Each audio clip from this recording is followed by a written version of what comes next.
Bonjour mesdames et messieurs et bienvenue pour la Semaine nationale de l'apprentissage à la CMA Hauts-de-France. La CMA Hauts-de-France, la Chambre de métiers et de l'artisanat. Nous allons vous proposer de découvrir les métiers de l'artisanat, mais aussi de découvrir les formations en apprentissage ou les formations tout court que nous proposons dans nos centres de formation de la région Hauts-de-France. La région Hauts-de-France, qui a été une des pionnières dans la régionalisation des services, avec au 1er janvier 2018 la création de la Chambre de métiers et de l'artisanat des Hauts-de-France, qui nous a permis de devenir la plus grande chambre de métiers de France. Les chambres de métiers ont été créées en 1925. Nous sommes un établissement public administratif, je crois qu'il est important de le savoir, et nous sommes donc au service des artisans. Nous travaillons avec des artisans et pour les artisans. Nos élus dirigent, pilotent, décident de la politique de la Chambre de métiers et de l'artisanat. 20 élus sur chacun de nos 5 départements, un président élu, à l'heure actuelle, M. Laurent Rigaud, artisan, charcutier, boucher, traiteur dans le Nord. Ces élus, tous les 5 ans, élisent donc un bureau et un président et décident des actions et du pilotage des formations mises en place.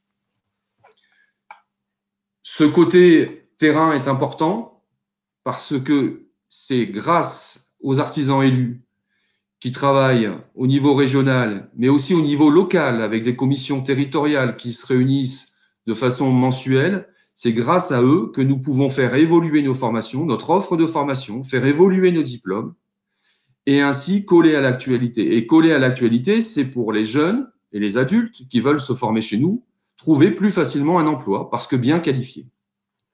Toute cette logique-là restera au cœur de mon intervention. Quelques chiffres clés sur la région, plus de 94 000 entreprises, 163 000 salariés. Vous connaissez tous le slogan « L'artisanat, première entreprise de France ». Un ordre d'idée au niveau national, il y a plus de 3 millions d'entreprises en France et plus d'1 million d'entre elles sont des entreprises artisanales. Chaque année en région de France, nous avons plus de 15 000 créations d'entreprises, ce qui est quand même un chiffre tout à fait important et qui nous permet à la fois de renouveler les métiers et de renouveler les formations. Parce qu'évidemment, dans ces entreprises, il y a des créations d'activités pures et il y a aussi des créations de secteurs d'activité.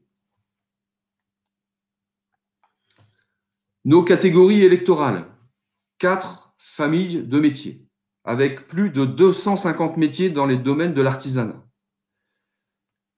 Je ne vais pas évidemment vous détailler ici les 250 métiers, mais je vais essayer de vous brosser un tableau le plus complet possible de ces métiers. Première information d'importance, vous avez à votre disposition un site, le site de la CMA des Hauts-de-France, un site moderne, performant, où vous pourrez trouver toutes les informations sur nos secteurs d'activité, mais aussi trouver toutes les fiches métiers dont je vais vous projeter quelques exemplaires.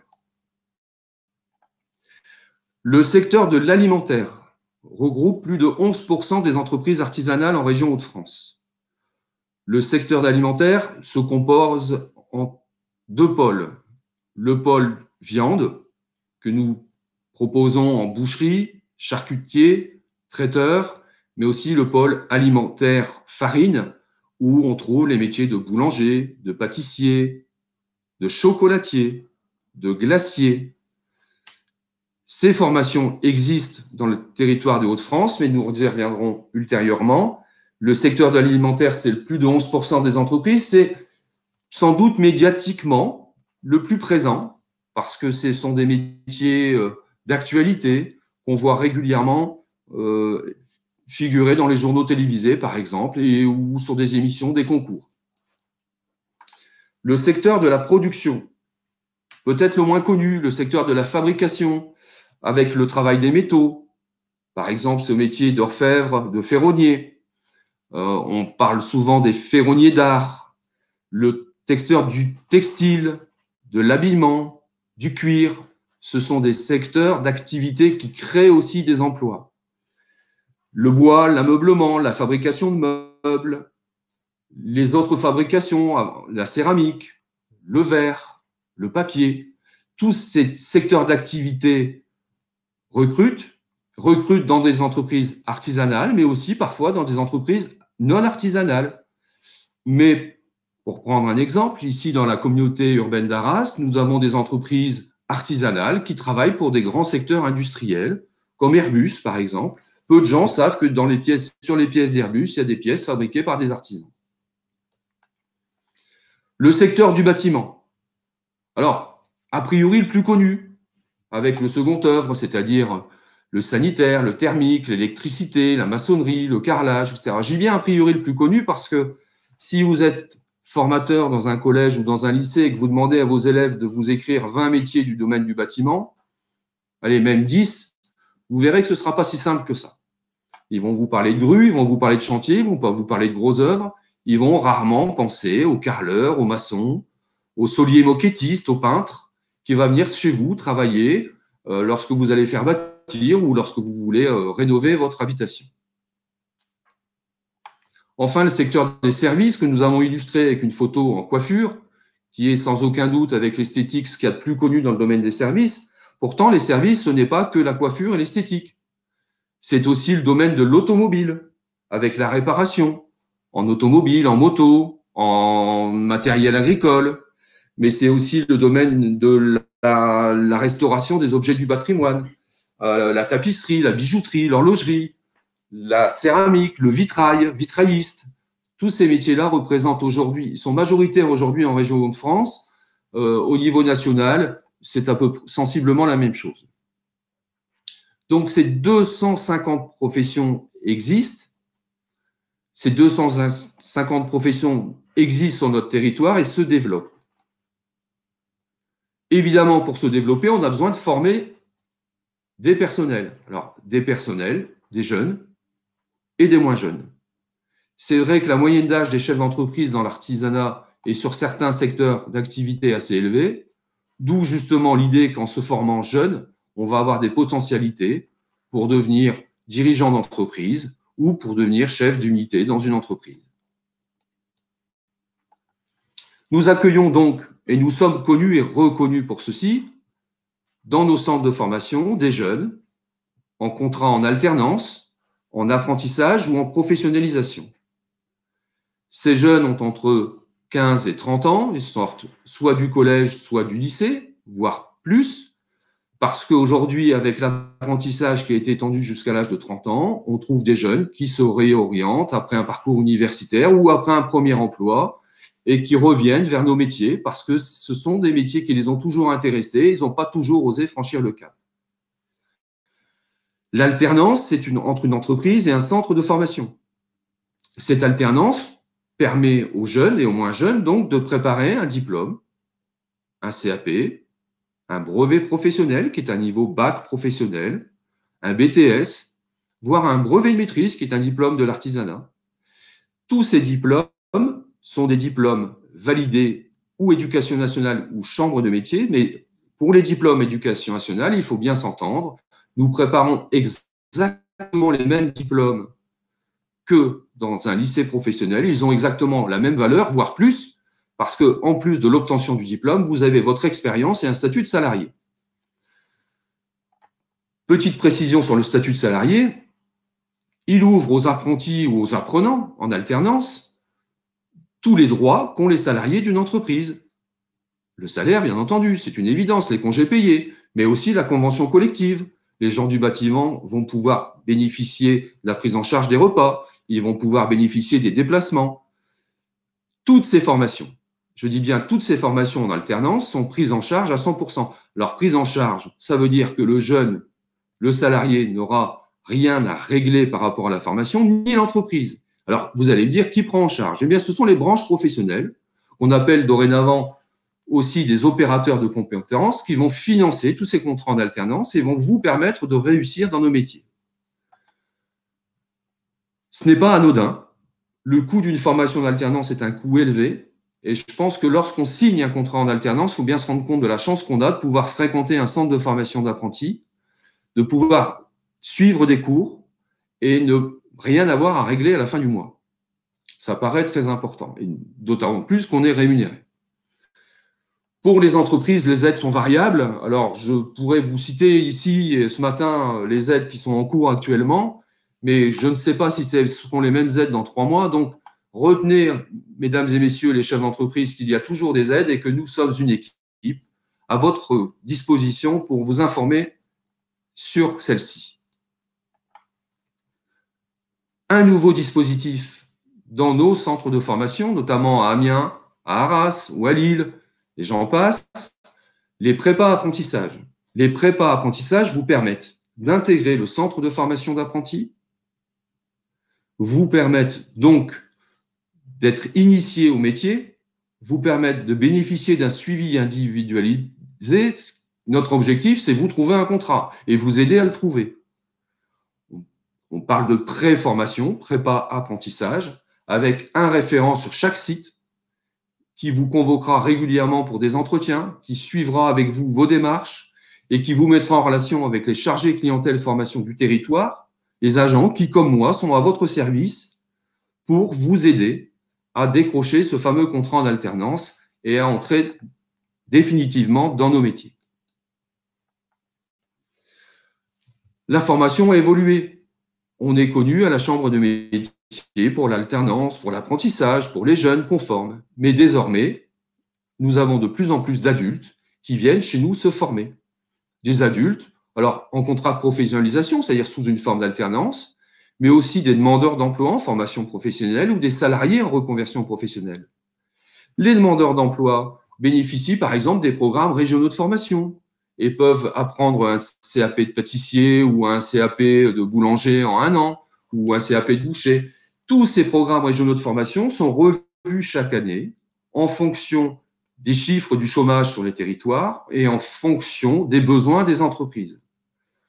Les salariés en reconversion professionnelle ont acquis des droits à la formation, où ils sont en transition professionnelle, c'est-à-dire qu'ils souhaitent changer de métier et se former, là aussi obtenir un diplôme. Là aussi, mes collègues et moi-même sommes à votre disposition pour vous conseiller, vous guider, pour trouver aussi la bonne formule pour le financement de votre projet professionnel. Là, il faut trouver, grâce aux OPCO, le bon moyen de se financer. Et nous sommes, encore une fois, à votre service. Vous trouverez toutes ces informations sur le site de la Chambre de métiers et de l'artisanat.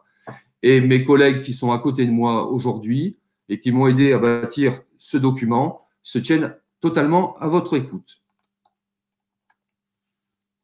Particularité, offre récente à la Chambre de métiers, le MIAM, on va dire simple, le mieux manger, le mieux alimentaire.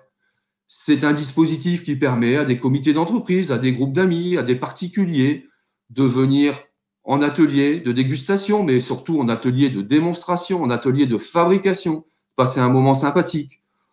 On peut vous proposer de préparer des cocktails, on peut vous proposer de préparer des pâtisseries, on peut créer des programmes pour vous en fonction de vos besoins et de vos demandes.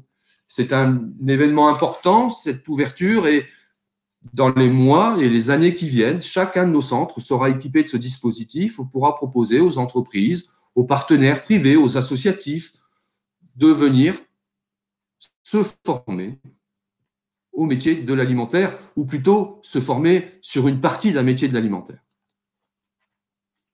Nous accueillons évidemment des artisans et des salariés en formation, en perfectionnement, dans le domaine professionnel, de la mécanique au bâtiment, à l'alimentaire. Nous proposons des stages, des points d'actualité sur une particularité dans un métier.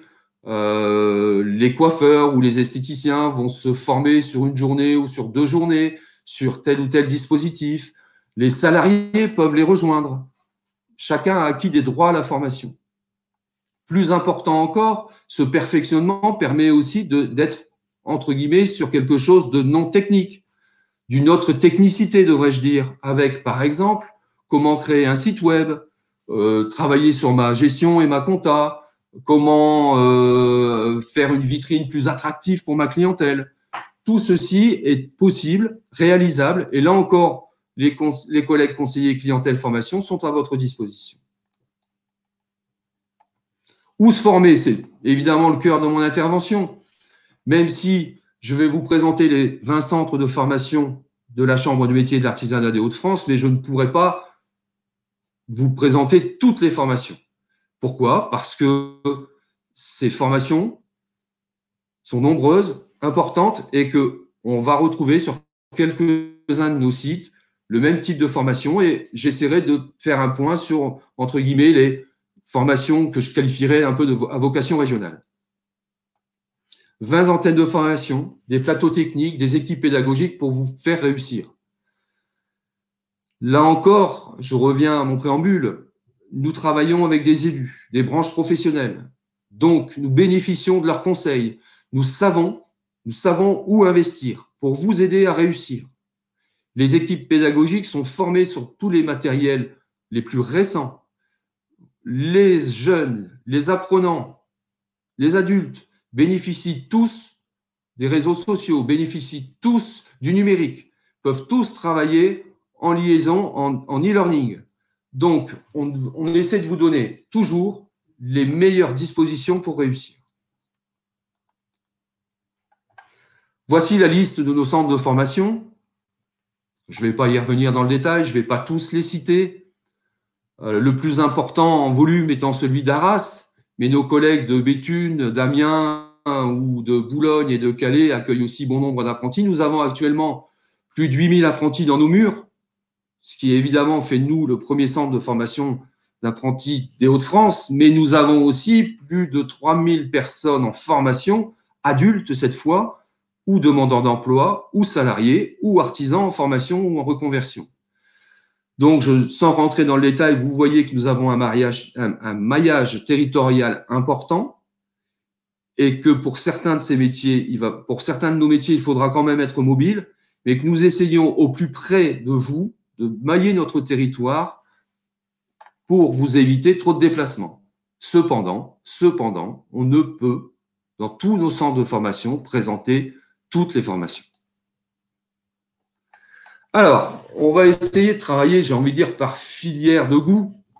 Ce n'est pas parce que c'est l'alimentaire, mais je pense que c'est important de nouer ce lien. Et j'ai choisi de vous présenter les filières via, entre guillemets, notre site Internet. Vous trouverez les métiers sur notre site Internet classés de cette façon-là. Alors, l'alimentaire, boucher, boulanger, charcutier, traiteur, chocolatier, ces filières, on les connaît. On les connaît, mais on ne sait pas souvent qu'on peut faire un parcours de formation. C'est-à-dire que l'apprentissage ou la formation ne s'arrête pas à un CAP. Le boucher peut très bien préparer un CAP en 2 ans, puis un brevet professionnel en 2 ans. Mais entre son CAP et son brevet professionnel, il peut aussi préparer un CAP de charcutier en 1 an. Et puis, s'il a envie de se perfectionner en charcuterie, il peut aussi faire un brevet professionnel de charcutier. Le pâtissier peut se perfectionner comme chocolatier. Il peut aussi se perfectionner comme glacier. Ces filières de formation, ces jeunes qui sont chez nous en formation pendant 4, 5, 6, 7 ans, deviennent évidemment des gens hyper qualifiés qui sont amenés à exercer des responsabilités en entreprise ou la plupart du temps à créer leur entreprise. Et même certains d'entre eux choisissent de nous rejoindre en tant que formateurs. Et c'est un énorme avantage pour les jeunes que nous avons dans nos sections que d'avoir des enseignants qui sont extrêmement performants au niveau de la formation, qui sont meilleurs ouvriers de France, par exemple, qui font des concours internationaux, mais aussi des gens qui sont passés par la voie de l'apprentissage et qui connaissent les difficultés que un jeune peut rencontrer à son intégration. Un exemple de fiche métier avec la boucherie. Vous pouvez constater qu'on va trouver le CAP, le BP, le brevet de maîtrise, le CQP boucher. Vous avez toutes les adresses et toujours le numéro de téléphone de la plateforme, de 09 72 72 72 07, où vous pouvez prendre un rendez-vous pour nous rencontrer, et j'y reviendrai ultérieurement. Les métiers de la mécanique automobile, celle qu'on connaît le plus, le métier de technicien automobile, mais aussi la mécanique motocycle, la filière carrosserie, carrossier, peintre, et puis par exemple une filière récente à Arras avec les véhicules anciens et historiques. Toutes ces formations accessibles chez nous, là encore, mais encore la mécanique des matériels parcs et jardins, moins connue, certes, mais porteuse d'emploi.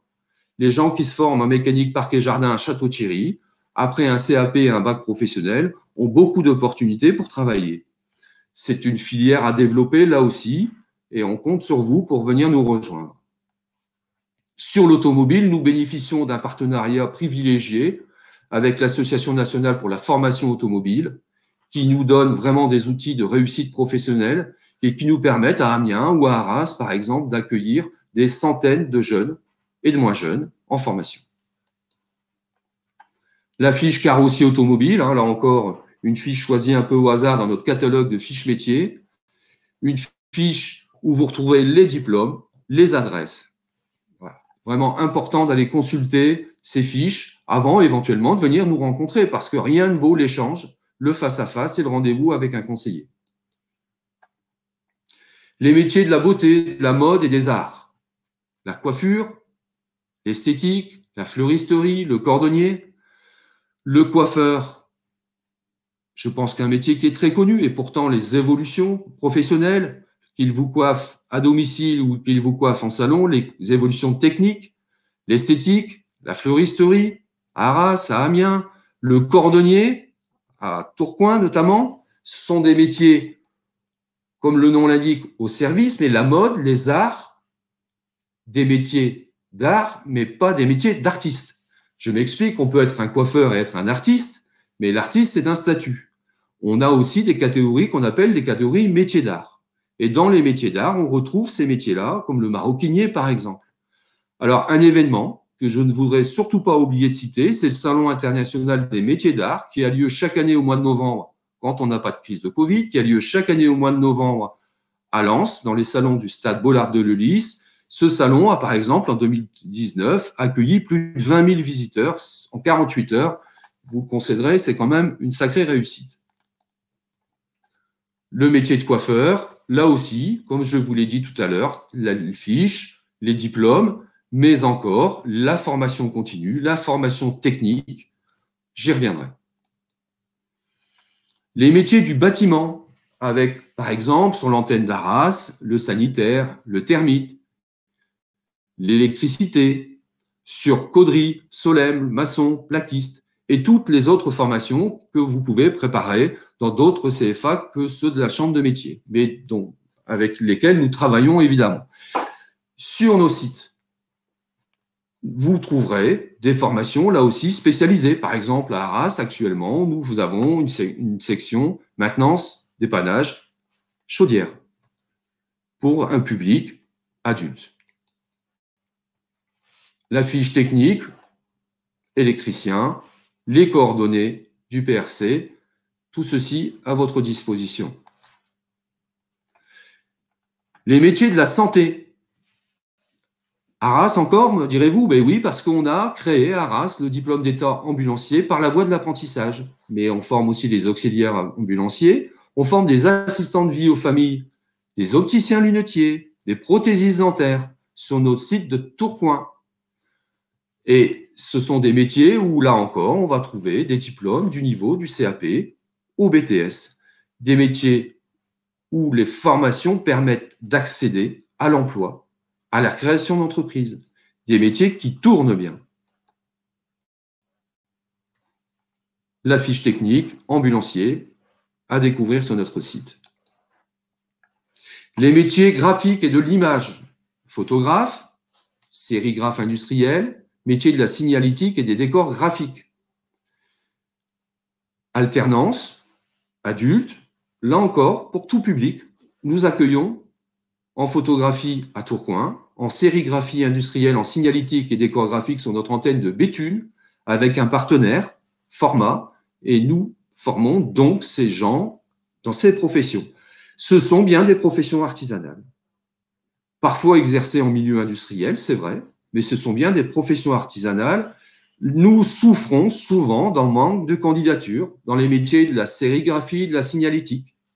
Le centre de formation dispose régulièrement d'offres non satisfaites, malgré tous nos efforts de communication notamment. J'espère, à travers ce webinaire, que vous pourrez vous positionner sur ces métiers et venir découvrir notre entrée de formation de Béthune. Voici la fiche. Les métiers de la signalétique et des décors graphiques. Les métiers de la nature et animalier. Alors attention, hein, nous ne formons pas des jeunes à l'élevage. Là, on serait dans le domaine de l'agriculture et c'est mes collègues de la Chambre d'agriculture qui assurent ce type de formation. Nous sommes bien dans des métiers de l'artisanat où on fabrique pas, on transforme, où on crée. Le maréchal ferrant à Beauvais, avec 2 diplômes, le CAP et le BTM, et le toiletteur canin et félin à Arras avec le certificat technique des métiers qui, en 2 ans, vous permet de créer, par exemple, votre activité ou d'aller travailler dans un salon de toilettage canin et félin. Ce sont des métiers assez recherchés, où le taux d'insertion est assez important et surtout le taux d'insertion permet aux personnes de créer une activité. On a énormément de gens qui sortent du toilettage canin et félin et qui veulent créer leur activité en plein développement d'ailleurs, notamment dans les grandes métropoles. Les métiers de l'hôtellerie et de la restauration, agent d'étage et de réception, agent polyvalent de restauration, cuisinier, employé de restaurant. Ces métiers-là sont évidemment des métiers qui resteront des métiers d'avenir, même si vous imaginez bien que dans le contexte actuel, si nous vivons des situations délicates dans nos centres de formation, à Lille, à Dunkerque ou à Valenciennes. Effectivement, la situation est difficile, mais l'été va arriver, tout ira mieux et ces métiers-là vont repartir. Voilà la fiche sur les employés de restauration. Je n'ai pas cité tous les centres de formation, hein. Je ne le fais sur aucune fiche. Je ne veux pas oublier mes collègues de Boulogne ou d'ailleurs, mais c'est vrai que vous trouverez toutes les informations, ce sera beaucoup plus facile pour vous. M'informer. M'informer où et comment. Alors, évidemment, je vous l'ai déjà dit, vous avez le site de la Chambre de métiers de l'artisanat des Hauts-de-France. Ce site agréable, ludique, performant, où vous pourrez trouver toutes les fiches métiers, où vous pourrez trouver toutes les informations aussi sur les entreprises, sur les métiers que nous représentons à la Chambre de métiers. Vous pouvez vous inscrire à un mercredi d'information au 09 72 72 72 07, notre plateforme téléphonique, ou vous pouvez vous inscrire sur un mercredi de l'information à proximité de chez vous, en fonction d'un premier niveau d'information, ou si vous le souhaitez, vous pouvez vous déplacer sur le site où se prépare la formation que vous avez envie de préparer. Si j'ai envie de devenir toiletteur canin et que j'habite à Amiens, je peux venir sur le site d'Arras pour prendre les informations. Par contre, je peux avoir aussi un premier niveau d'information à Amiens. C'est votre choix. La particularité, évidemment, si vous venez à Arras, on essaiera de vous faire visiter l'atelier, ce que vous ne pourrez faire à Amiens.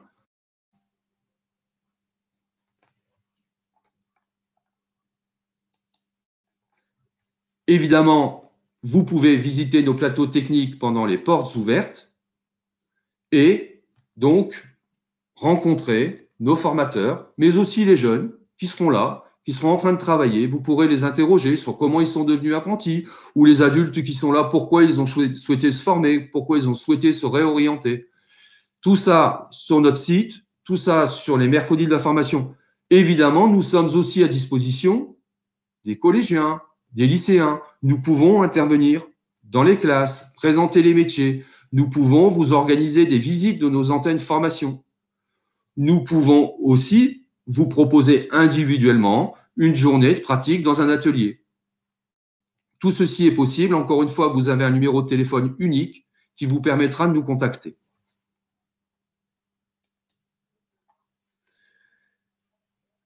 Comment m'inscrire en formation ?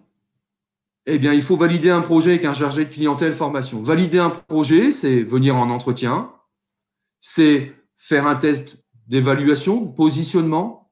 Oh, c'est pas un test où on va essayer de savoir si vous êtes brillant et intellectuellement, etc. Simplement choisir avec vous le meilleur diplôme pour vous permettre de réussir. Est-ce qu'il vaut mieux démarrer sur un CAP, il vaut mieux démarrer sur un bac pro?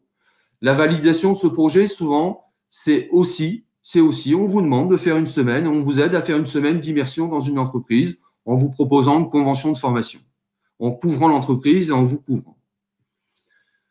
C'est important, je pense, notamment quand on a 15 ans ou 16 ans, quand on sort du collège, d'aller vérifier sur le terrain son appétence pour un projet, d'aller vérifier au centre de formation l'accessibilité, Comment je fais pour me déplacer? Comment je vais y être accueilli? Où je vais éventuellement me restaurer? Où je vais pouvoir être hébergé? Vraiment, un projet de formation en alternance, ça se prépare. Et pour les adultes, j'ai envie de dire que c'est un peu la même chose. On rêve parfois de changer de métier. Et puis parfois, en découvrant un métier, en le pratiquant pendant quelques heures, quelques jours, on a des surprises, bonnes ou mauvaises. Mais cette semaine d'immersion est vraiment nécessaire. Pour celles et ceux qui vont rechercher une entreprise, vous pourrez aller sur le site CA Ma Chance. C'est ma chance, oui, c'est ma chance où des employeurs vont déposer leurs offres d'entreprise, où les jeunes vont déposer leur CMV. Et donc, en fonction de votre lieu d'habitation, on va vous matcher, entre guillemets, avec une entreprise et vous pourrez bénéficier d'un rendez-vous, d'un entretien téléphonique. Ce site fonctionne bien, il est innovant, il est performant, on travaille avec, n'empêche que c'est toujours une entreprise et un jeune qui se rencontrent. C'est un moyen de plus pour réussir, c'est un moyen de plus pour trouver. Nous, on vous aidera aussi dans vos démarches. À vous de nous contacter. Voilà le site c'estmachance.fr que vous pouvez découvrir donc en passant aussi par le site de la Chambre de métier. J'espère que cet aperçu d'ensemble vous aura été utile. J'espère que vous aurez passé une demi-heure agréable en notre compagnie. Je remercie notamment mes collègues arageoises pour leur aide précieuse. Vous avez donc ce numéro de téléphone, vous avez les sites que vous pouvez consulter. On se tiendra en équipe à votre disposition pour vous aider à réussir. Un mercredi de la formation, les premiers et les troisièmes mercredis de chaque mois, sur toutes les antennes de la CMA Hauts-de-France, sur toutes les antennes formation. De préférable vous inscrire, s'il vous plaît, ce qui nous permet de mesurer, entre guillemets, les jauges sanitaires, parce que nous aussi, nous avons des contraintes, vous le comprenez aisément. Pour les personnels de l'éducation nationale qui le souhaitent, vous pouvez aussi passer par la plateforme si vous souhaitez nous rencontrer ou nous demander de venir dans vos établissements pour rencontrer vos élèves ou participer au forum des métiers qui se déroule actuellement. Voilà, la Chambre de métiers des Hauts-de-France, c'est votre réflexe pour l'artisanat. J'espère ne pas avoir été trop long, j'espère ne pas vous avoir frustré par moments sur les informations. Effectivement, un webinaire sur la Chambre de métiers de l'artisanat des Hauts-de-France pourrait durer 1h30 à 2h.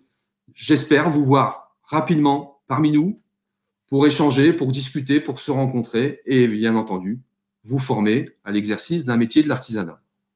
Je vous souhaite une belle et bonne journée. À bientôt. Merci.